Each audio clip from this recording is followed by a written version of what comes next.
A year ago, just after the release of the digital remains of Clancy, and as we were all eagerly anticipating the release of the Paladin Straight music video, I posted this video, in which I outlined my theory that Blurryface is not the real antagonist, or at least not the ultimate antagonist. Instead, there was another figure who lurked in the shadowy background of the story, and who was really in control. In my video, I proposed that this figure was actually the bishop known as Andre Vale, for a variety of reasons, which I won't dive into here. You can watch that video if you're interested. Essentially though, my proposal was that Andre had manipulated Clancy into creating a figment of his imagination, his alter ego, Blurryface, and to fight that, thereby ignoring the real enemy, that is, Andre himself. Again, this was in the context of a time before the Paladin Straight music video, but after the song had been released. So essentially the theory led to the idea that Clancy would climb the tower, come face to face with Blurryface for the final battle, and then turn around and find Andre, the real enemy, behind him. Looking back on this theory now, a year later, with all the information that has been revealed and discussed since then, and the fact that that's not what happened in the music video, I find myself somewhat less convinced that this is all leading back to Andre. However, I say Andre specifically for a reason, because while I don't think that we've seen additional information which hints at Andre's role in all of this, I do think that we've seen additional information which hints at another figure, or at the very least another power, beyond the bishops or beyond Nico or Blurryface more specifically. And that's not to say that I have wholly abandoned the Andre theory, but I think regardless of whether or not he is involved, it is worthwhile to re-examine this idea, especially now in the light of recent events. Very little about the practices of Vialism has been revealed to us, and with the release of the letters from the Clancy tour, it has been confirmed that very little about these practices are revealed to the citizens of Dema. The whole religion is shrouded in mystery and shadows. One interesting element of this religion is the statue, or perhaps the idol, which is placed throughout the city of Dema, and which presides over the ceremonies in which the bishops partake. Could this be a symbol which is supposed to represent someone in particular? Again, regardless of whether or not this statue perfectly ties into the theory, it is still the case that it is an example of an element in the lore which is not properly understood, and which should be examined further. But first, before we get into all of that, let us take a brief look at what has been happening recently, some of which I touched upon in a video last week. On May 29th, the Twitter account, which appears to be run by Blurryface, began posting a series of cryptic videos with a mysterious voice slowly speaking over them. The band themselves posted a teaser for the upcoming song The Contract, which confirmed that what the voice has been saying are lyrics to this song. And with the most recent tweets, what we have reads as follows. I check the doors, check the windows, then pull the blinds. I check the clock, wondering what he will pull this time. I have a feeling that the Necromancer is outside, and I'm just trying to stay quiet. I want to get out there, but I don't try. Now, the more I have sat with and considered these lines, the more convinced I've become that this is describing something which is supposed to be taking place during the minute of silence in Paladin Straight. It's not common for 21pilots to have a random long break in the music in the middle of one of their songs, and a 1-minute break certainly does stand out in any song. And the length of time, the fact that it was a full minute, certainly was a point of significance when it first came out. Everyone was trying to figure out what that meant. And here also a measurement of time is held to be significant, as Clancy checks the clock while waiting for the coast to clear. But also remember, what is the line which the band highlighted in one of their most recent posts? This line. I'm just trying to stay quiet. But besides all this, the segment from these lines, which most clearly ties into this discussion, and which I highlighted last week, is this.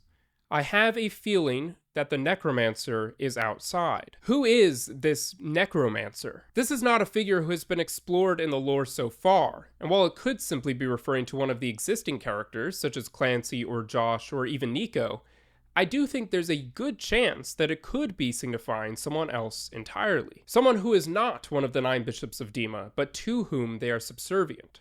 Someone who is represented in their worship and their religion, but who does not show his face to the citizens. To explain this better, let me tie in another piece of fantasy fiction. I mentioned in the past that Clancy's letter to Josh at the end of the Clancy tour was very reminiscent of the ending of Lord of the Rings. There, Frodo refuses to give up the One Ring of Power because he believes that absolute power should be his. In similar fashion, Clancy refuses to give up control over Dema because he believes that he should have the absolute power to show the citizens what true rule looks like, and to give them hope once more. And here, I believe, we have another concept which is influenced by Tolkien's work. In Lord of the Rings, specifically throughout the first book, The Fellowship of the Ring, a group of ringwraiths is sent after Frodo as he tries to escape them, in order to track him down and reclaim a power which he possesses. In somewhat similar fashion, Clancy is also hunted down by riders, mainly because he tries to escape Dema,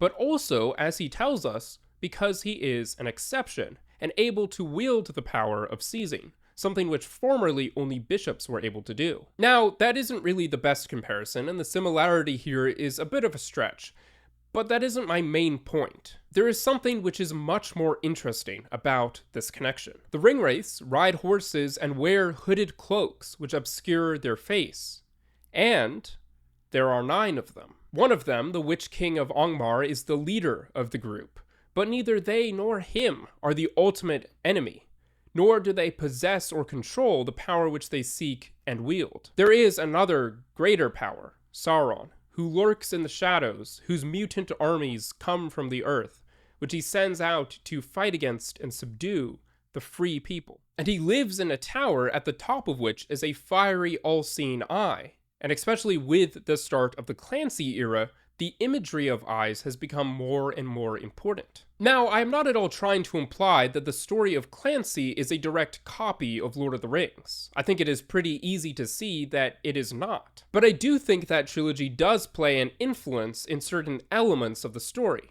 especially since we know that Tyler Joseph is a fan at least of the movies, and likely the books as well. But all that is to say, I think it is pretty clear at this point that we can make the case that there is some power at work here beyond that which the bishops themselves possess or wield. So even if the contract does reveal that the Necromancer specifically is just referring to Nico or Clancy, that doesn't eliminate the idea that there could still be some other figure at work behind the scenes, running all of this. And we still don't know where the power of seizing comes from.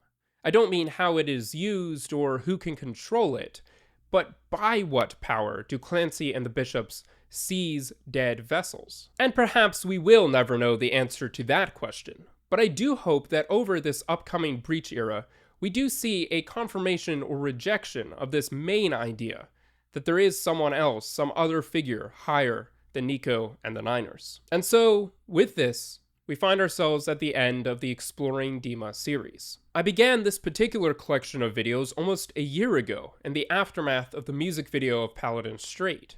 Obviously, the Clancy era began with a marketing campaign that suggested this album was going to be the end of the story. And so, of course, when the music video for Paladin Strait was on the way, everyone assumed that that video would depict the end of the story.